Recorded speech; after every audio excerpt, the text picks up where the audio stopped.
بابا.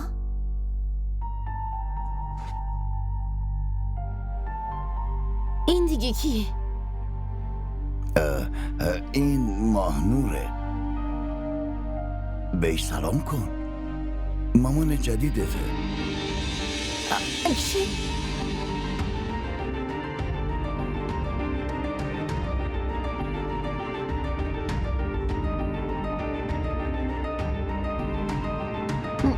ماما،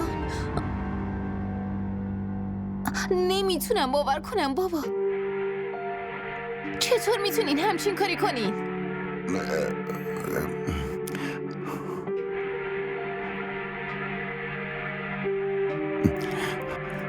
من بعدم با حرف میزنم. فعلا مامان جدیدت خسته است و به استراحت نیاز داره. بیا عزیزم، بیا از این طرف.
تا کی واسه مادر مردت میخوای سوگواری کنی؟ به خودت بیا دیگه. ببین هر چی میخواست بشه شده دیگه. جلوی مرگو که نمیشه گرفت. ببین دیگه گریه نکن. یالا دیگه گریه نکن و بخند. تو وقتی بخندی خیلی خوشگل میشی. گریه کردن اصلا بهت نمیاد. گریه رو بس کن دیگه. یالا آفرین. یالا بخند. اینجا رو نگاه کن.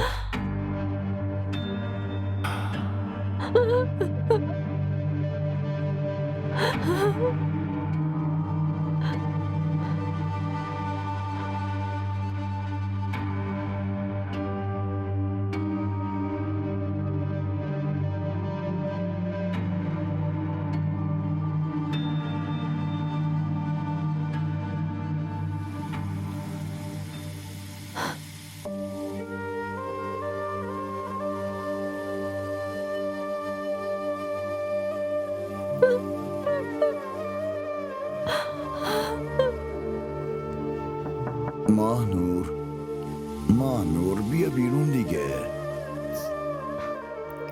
با گریه کردن زندگی پیش نمیره. نه زندگی تو نه زندگی من. بیا آفرین، بیا بیرون دیگه.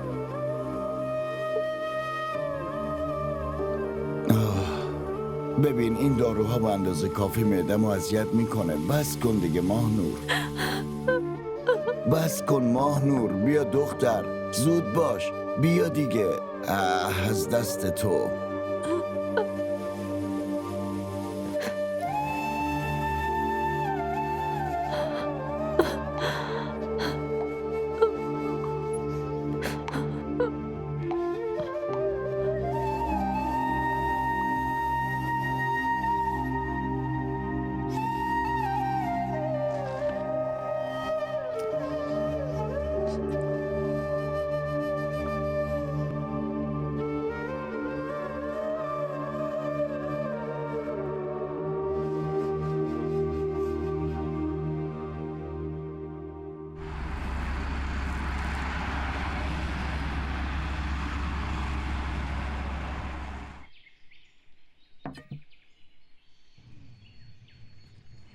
ماه نور عجله کن دیگه.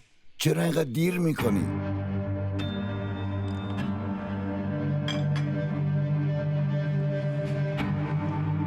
چی شده دخترم؟ تو این سن ازدواج کردین و از من میپرسین چی شدی؟ و این دختره بی حیا چطور پرو جلوی من اومده و وایستاده بابا ها؟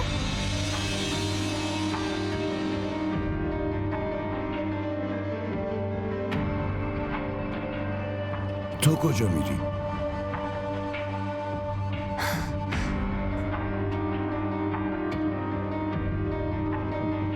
همینجا بمون.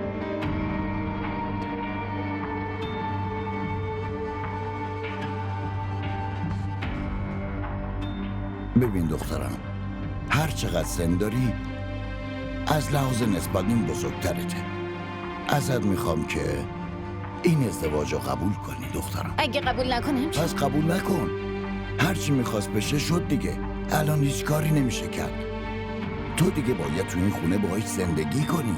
این میتونه زن شما باشه ولی مامان من نه. شما شنیدی؟ به هیچ وجه.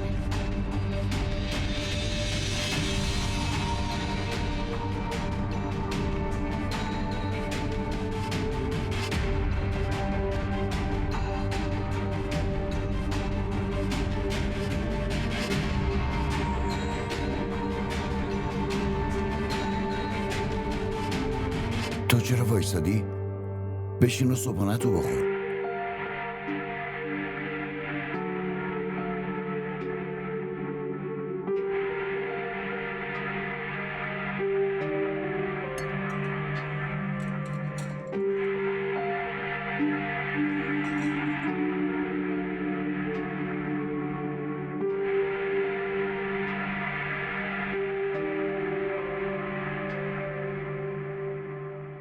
سلام علیکم. سلام. به به. چطوره؟ زیبا شدی. ممنونم. من برات آب میارم. باش.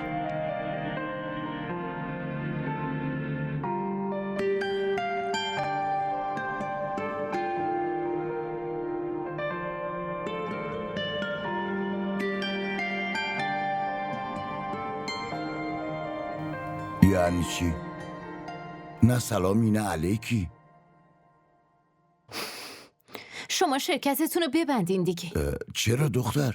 برای چی؟ نه، این همسرتون به نظرم یکم مشکوکه.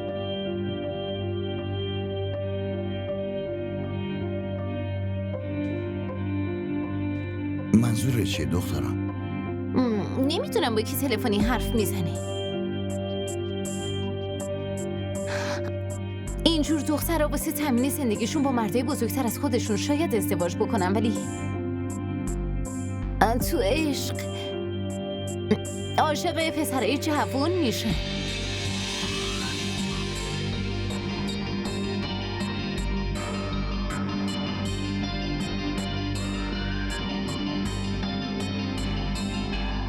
نمیدونم چجوری تو جامعه فریب کار افتادی.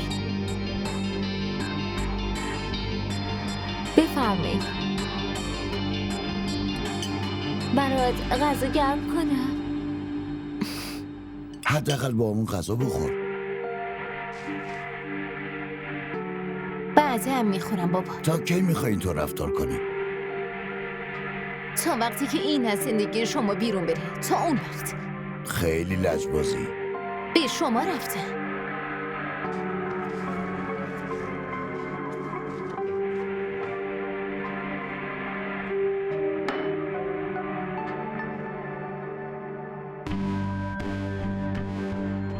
این موهاتو دیگه باز نذار. این شال گردن نیست، واسه سر کردنه. رنگای روشنم نپوش. من اصلا خوشم نمیاد. هشتام کور شد.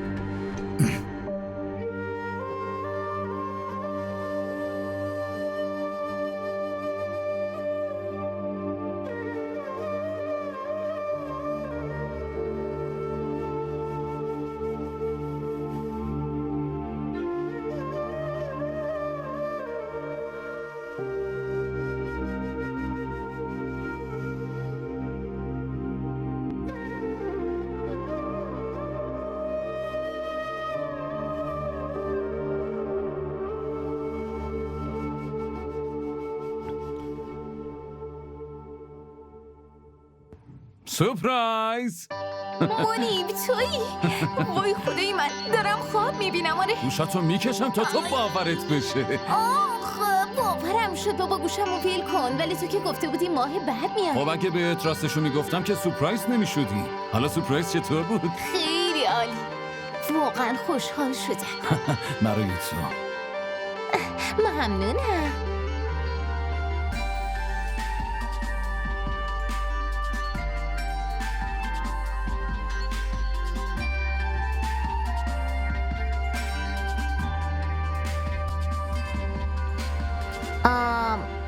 قراره فقط نگاه کنی یا میخوای بشینی؟ میشینم.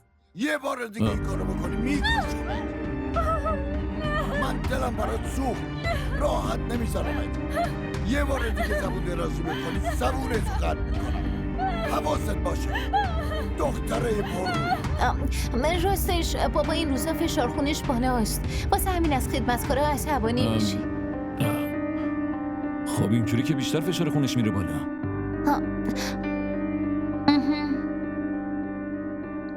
خب من همینجوری وایسم یا ازم پذیرایی هم میکنی؟ معلومه پذیرایی میکنم. تو بشین، من برات غذا میارم. هم غذا میخوریم هم حرف میزنیم. حتما.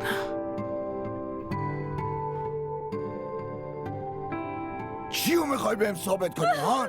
من شوهرتم، عقدت کردم آوردم اینجا، فراریت که ندادم. حالا برای من زبون دراز میکنی، اون زبونتو قطع میکنم.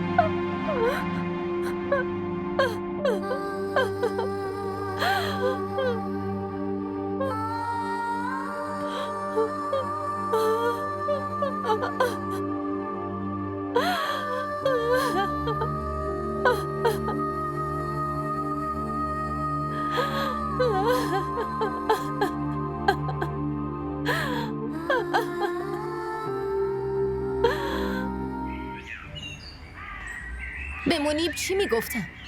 که بابام به جای اینکه منو عروس کنه خودش عروسی کرده؟ شما واسم آبرو نذاشتین بابا. دخترم عقد کردم، گناه که نکردم. تازه عقدم ثواب داره عزیزم. واسه ثواب کردن فقط همین یه راهو داشتی؟ قبل از اینکه منیب چیزی بفهمه و راجبمون فکر بد بکنه اون از اینجا بیرون کنی. زودتر بندازینش بیرون. این اصلا ممکن تو نیست. این دنیا همه چی ممکنه. حالا داری کجا میری؟ میرم پیش منیب. اگه اون اینجا بیاد و اون دختر این نحسو ببینه همه آبرو و شخصیتم زیر سوال میره. شما که به فکر آبروی خودتون نیستی.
کی منو به دیدن بابات میبری؟ دارم با تو حرف میزنم. ببینم تو که میدونی هفته بعد دوباره برمیگردم. آره میبرمت پیشش. منیب میخواستم یه چیزی بهت بگم. راستش یه دختر هیله‌گر بابامو تو دام خودش انداخته و به طمع پول و ثروت باش ازدواج کرده. واسه همین این روزا با بابام یکم به مشکل خورده. اوضاع تو خونه اصلا خوب نیستش منیب. چی؟ به جای من عمو ازدواج کرده؟ یه کاری کن منو با مامان جدیدت آشنا کن. منیب فکر کردی دارم شوخی میکنم؟ پس توی شرایط چی بگم آخه؟ خیلی دیوونه.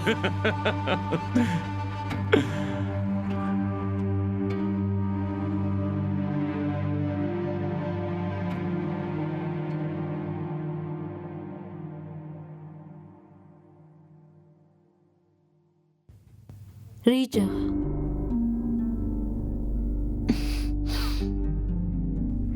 ریجا به حرفم گوش کن. حتی دیدن صورتت واسم غیر قابل تحمله. تو خجالت نکشیدی با همسن بابات ازدواج کردی؟ ریجا، تو منو اشتباه فهمیدی. ماجرا اینطوری نیست.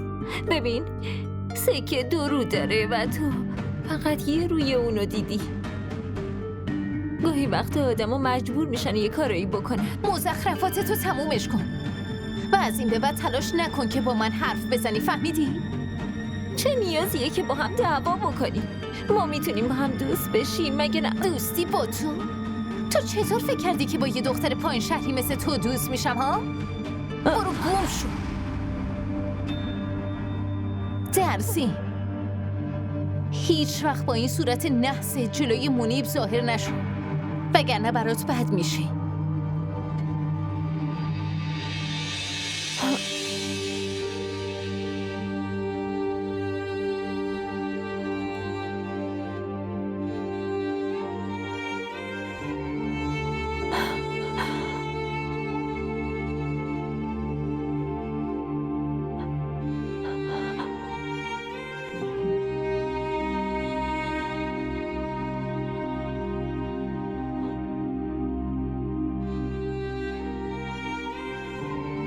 سلام خانم.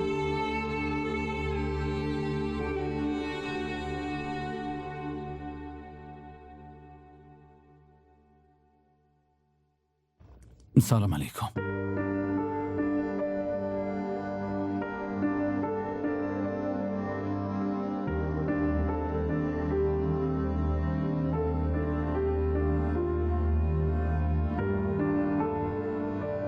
اوه منیب، چطوری پسرم؟ کاملا خوبم، شما چطورین؟ منم همونطور مثل همیشه. تو بگو پسرم. دفعه قبلم اومدم ولی شما نبودین. آره، ریجا بهم گفت راستش یک کم سرم شلوغ بود، واسه همین نتونستم ببینمت. به هر حال پسرم بفرما بشین. یه لحظه منو ببخش. بفرما بشین.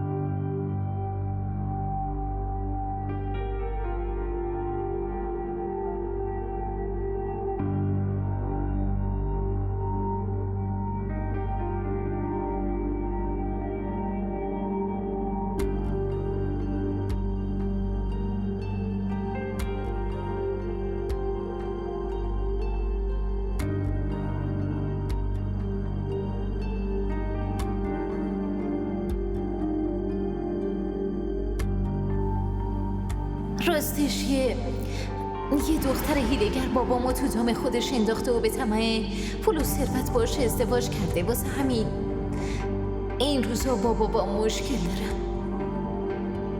اوضاع تو خونه اصلا خوب نیست.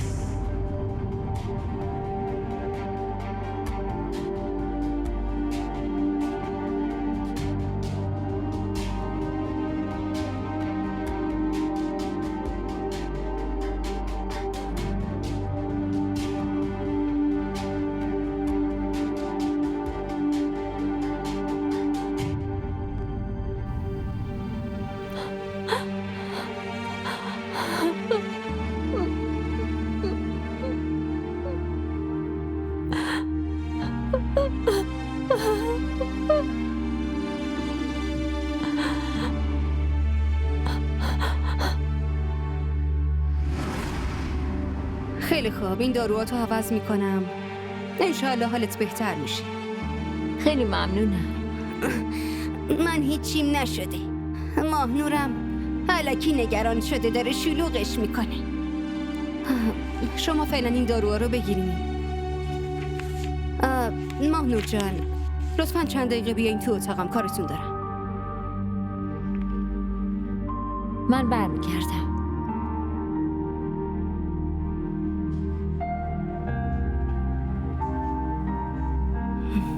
بشین لطفاً. بله خانم دکتر. ماهنور، من چندین بار بهتون تذکر دادم که مادرتون به پیوند کبد نیاز داره، ولی شما هیچ اقدامی نکردین. هر لحظه ممکنه یه مشکل جدی براش پیش بیاد. خدا نکنه. من دارم همه تلاشمو میکنم، ولی شما که میدونین وضع مالی ما خوب نیست. من با رئیسم حرف زدم ولی هنوز جوابی نداده. شما که گفته بودین قسطی میتونم پرداخت کنم. آره میتونین، ولی حداقل باید قسط اولو پرداخت کنین. باشه، فقط یکم بهم مهلت بدین، من یه کاریش میکنم.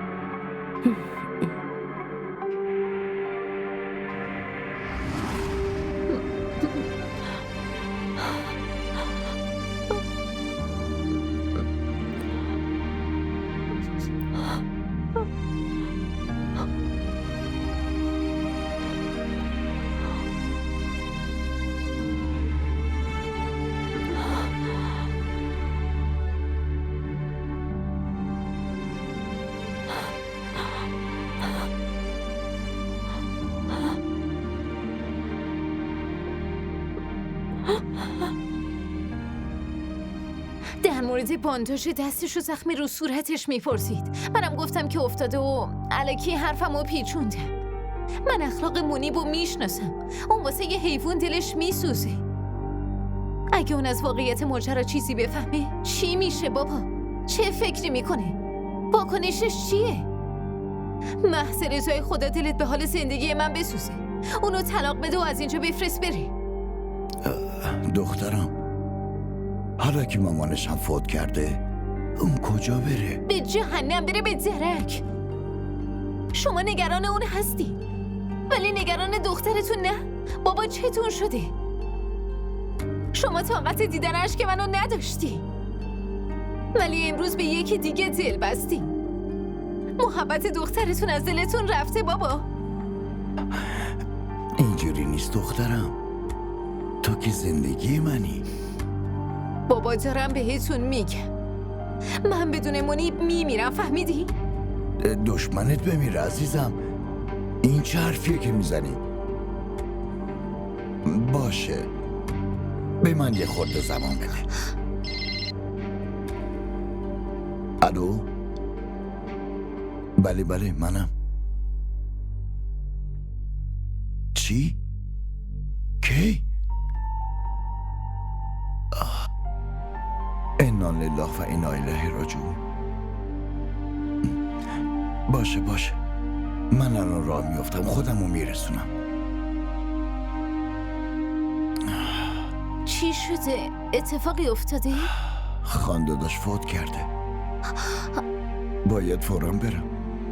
عمو جون فوت کردن؟ اما چطوری؟ حمله قلبی دخترم. مرگ فقط دنبال بهونه است دیگه. ببینم اونم میره؟ به نظرم الان اصلا مناسب نیست. بیا با هم بریم.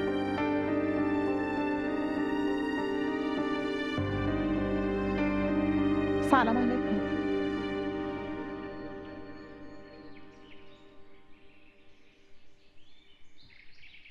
بشینید براتون آب بیارم.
ریچا! کسی اینجا نیست؟ ریچا!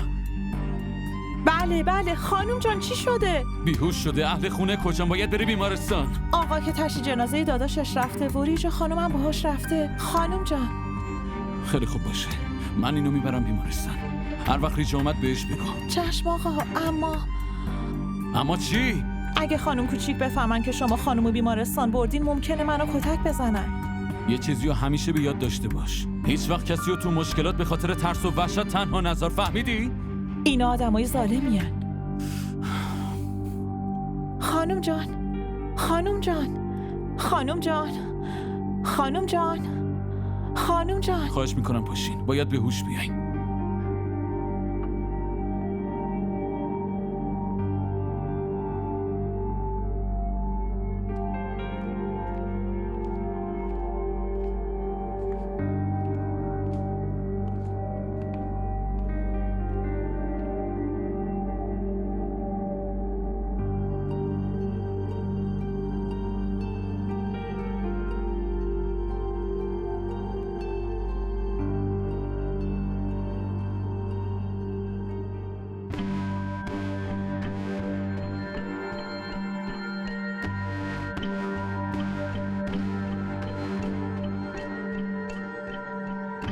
من بهت کمک میکنم، اما این دنیا بر اساس بده بستون پیش میره عزیز دلم. من نفهمیدم. دیگه اونقدرام نفهم نیستی که خوشگلی، زیبایی، جوونی و به جز مامانت هم هیچ کسی رو تو این دنیا نداری. دنیا هم خیلی آدمای بد داره. ممکن از زیبایی سوء استفاده بشه. آقا من از اون دختر رو نیستم که شما فکر میکنی. ای بابا، من کی گفتم تو از اون دخترها هستی؟ من فقط میخوام اینو بهت بفهمونم که از وقتی دیدمت دلم نمیخواد به چیز دیگه ای نگاه کنم. من تو این دنیای ویرون تو رو خوشبخت میکنم. من میخوام باهات ازدواج کنم. بله؟ آقا شما چی دارین میگی؟ ببین، واسه عمل مامانت هر چقدرم پول لازم باشه من میدم، اما قبلش تو باید به عقدم در بیای و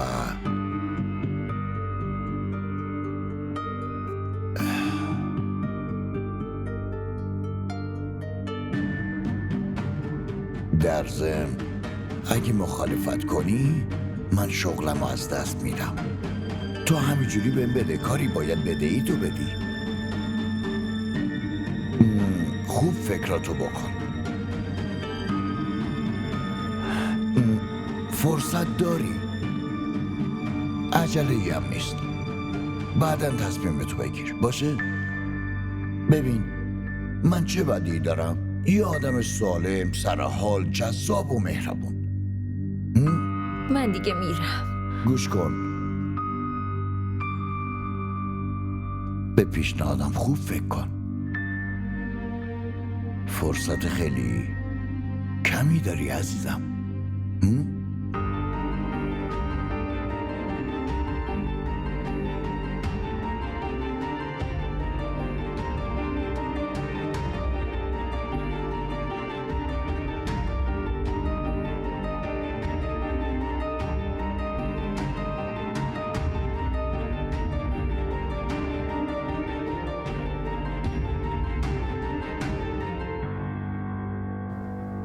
و بعدش یه روز حال مامانم خیلی بد شد.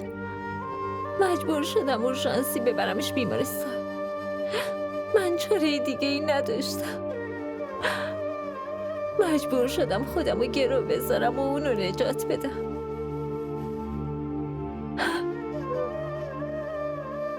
اما متاسفانه بازم نتونستم نجاتش بدم. از شرایط یکی دیگه سوء استفاده کردن گناه. من نمیدونستم که عمو تا این حد میتونست پست باشه.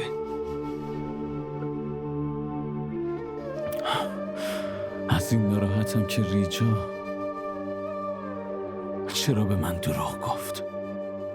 اون دختر خوبیه، خیلی هم دوستتون داره. دوست داشتن. همچین آدمی نمیتونه کسی رو دوست داشته باشه. فقط میتونه خودشو دوست داشته باشه، همین. اما شما استراحت کنین، من داروهاتون رو میارم. من باید برم خونه. شما نمیدونین ممکنه چقدر عصبانی بشه. نیازی نیست بترسین، من کنارتون هستم و حواسم به همه چیز هست. شما استراحت کنین. من از خدمتکار پرسیدم، اونا هنوز خونه نیومدن. پس نگران نباشین، قبل از اومدن اونا به خونه شما رو میرسونم.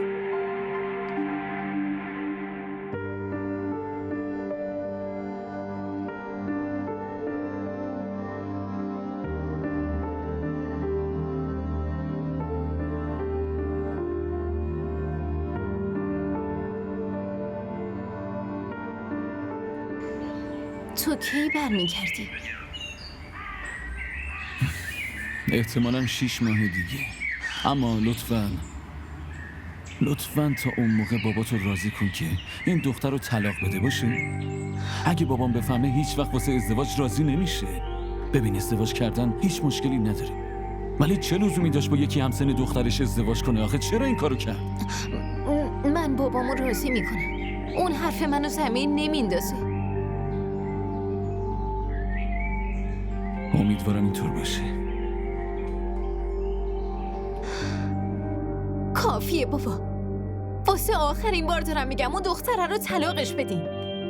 اگه بابای منیب منو به خاطر ازدواج شما قبول نکنه من میمیرم بابا. اما دخترم، بابای منیب با ازدواج من چه مشکلی داره؟ اگه شما با یه زن بیوه ازدواج میکردی این موضوع فرق میکرد. ولی وقتی با یه نفر همسن دخترتون ازدواج میکنین مردم چی میگن؟ من چطوری بهتون بفهمونم؟ من نمیدونم. شما باید اون دختره رو طلاقش بدین، وگرنه جسد منو اینجا میبینی. این چه حرف مزخرفیه که میزنی؟ دیوونه شدی؟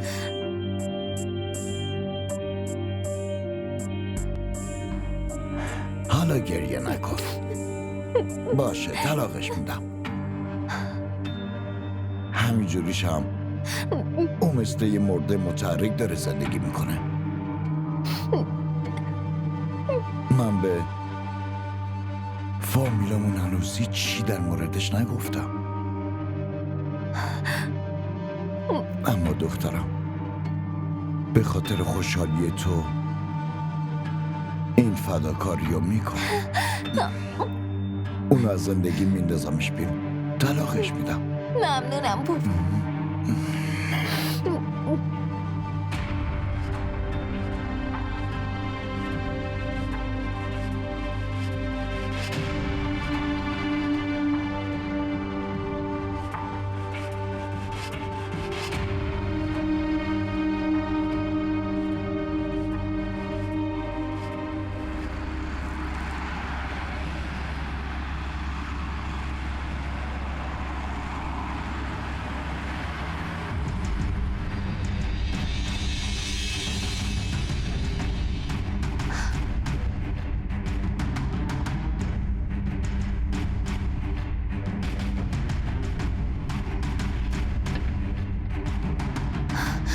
راننده زود باش، را بیفت. اون ماشین رو تعقیب کن.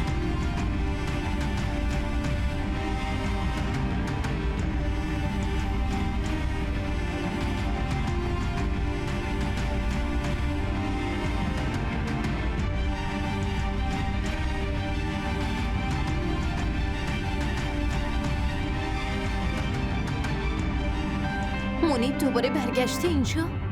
پس چرا به من خبر نداده؟